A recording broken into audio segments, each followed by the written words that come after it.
Chabahar port, Bharat की रणनीतिक जंग की शुरुआत।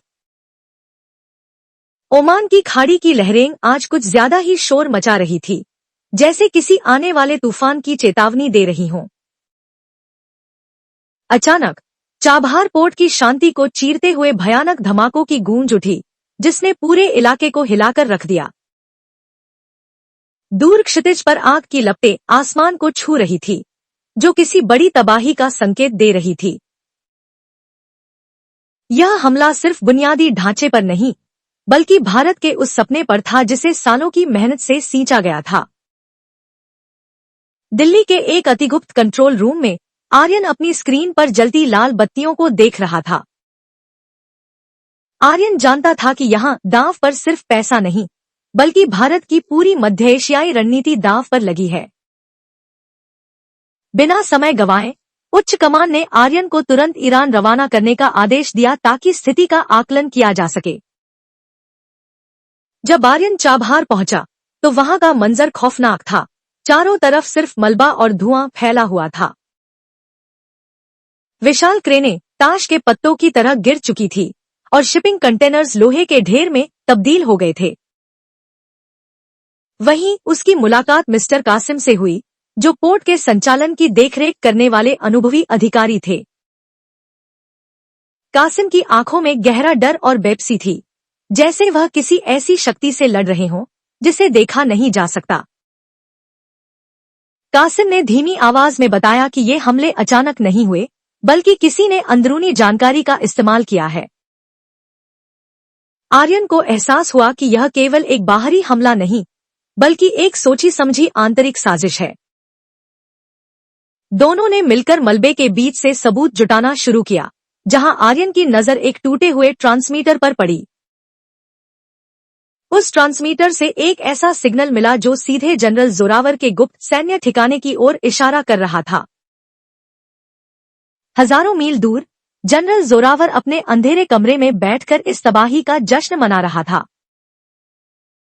जोरावर भारत की इस बढ़ती रणनीतिक ताकत से जलता था और उसे किसी भी कीमत पर रोकना चाहता था। उसका एकमात्र लक्ष्य था कि भारत कभी भी पाकिस्तान को बाईपास करके अफगानिस्तान और मध्य एशिया तक न पहुंच पाए। जोरावर चाहता था कि ग्वादर पोर्ट ही इस पूरे क्षेत्र का एकमात्र व्यापारिक राजा बना रहे। तभी आर्यन को एक और चौंकाने वाली बात पता चली।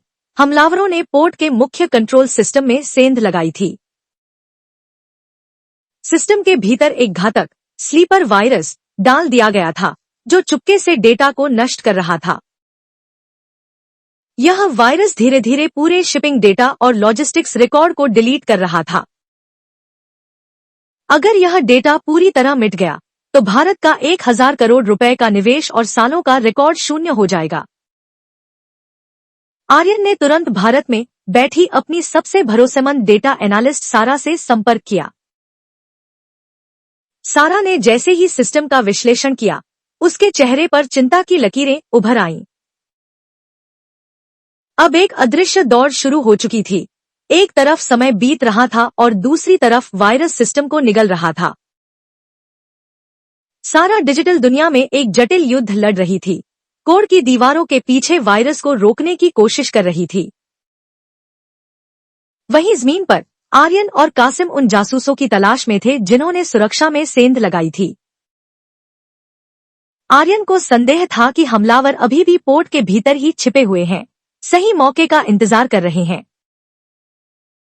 तभी आर्यन को एक गुप्त दस्तावेज मिला, जिससे पता चला कि यह हमला केवल भौतिक नहीं, बल्कि एक मनोवैज्ञानिक युद्ध था। दुश्मन चाहता था कि भारत डर जाए और इस रणनीतिक प्रोजेक्ट से पूरी तरह पीछे हट जाए।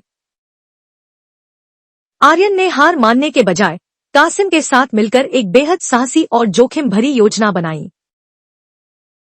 उन्होंने तय किया कि वे हमलावरों को यह विश्वास दिलाएंगे कि पोर्ट का मुख्य सर्वर पूरी तरह नष्ट हो चुका है। यह एक जाल था जिसे आर्यन ने बहुत बारीकी से बुना था ताकि दुश्मन खुद बाहर निकलकर सामने आए। आर्यन ने सारा को निर्देश दिया कि वह सिस्टम में एक नकली क्रैश सिग्नल भेजे ताकि दुश्मन को जीत का भ्रम हो। सारा ने अपनी उंगलियों को कीबोर्ड पर तेजी से चलाया और सर्वर के स्टेटस को ऑफलाइन दिखा दिया। जनरल जोरावर अपने गुप्त बेस में स्क्रीन पर सिस्टम फेलियर का मैसेज देखकर मुस्कुराया। जोरावर को लगा कि भारत का निवेश अब पूरी तरह बर्बाद हो चुका है और रास्ता साफ है। उसने अपने सबसे घातक कमांडो दस्ते को पोर्ट के अंदर अंतिम प्रहार के लिए रवाना किया।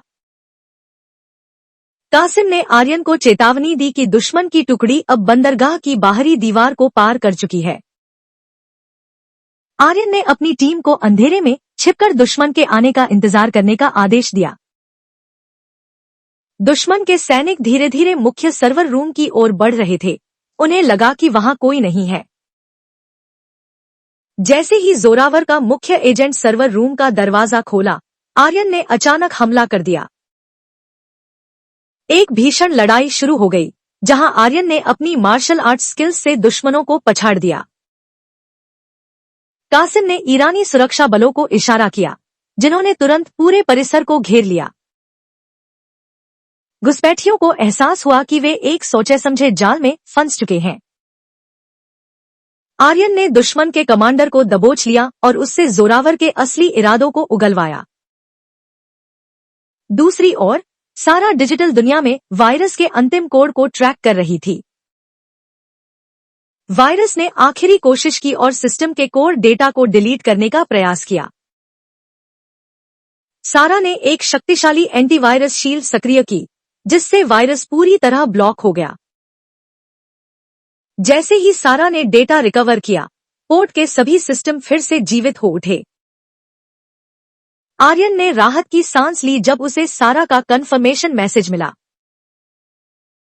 जनरल जोरावर को जब अपनी हार का पता चला, तो वह गुस्से में अपने बेस का सामान तोड़ने लगा।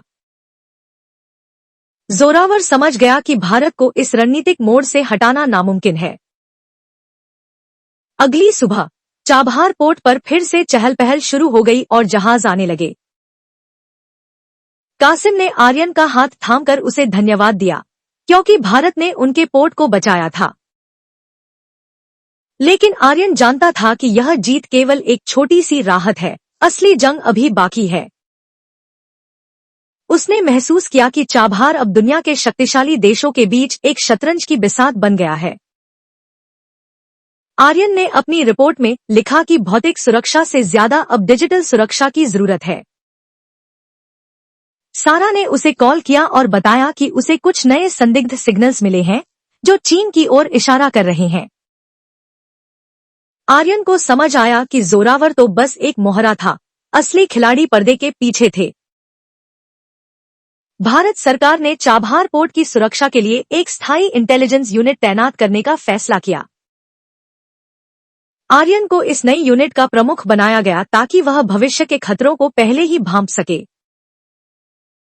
उसने अपनी टीम को सिखाया कि कूटनीति और सतर्कता ही सबसे बड़े हथियार होते हैं।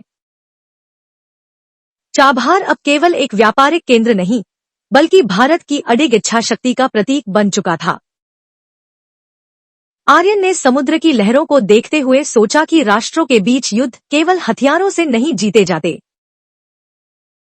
असली जीत रणनीतिक दूरदर्शिता और सही समय पर लिए गए साहसी फैसलों में छिपी होती है। भारत का यह कदम अब मध्य एशिया के लिए नए व्यापारिक द्वार खोल रहा था। चाबहार का चक्रव्यूह टूट चुका था और भारत ने अपनी रणनीतिक जंग जीत ली थी।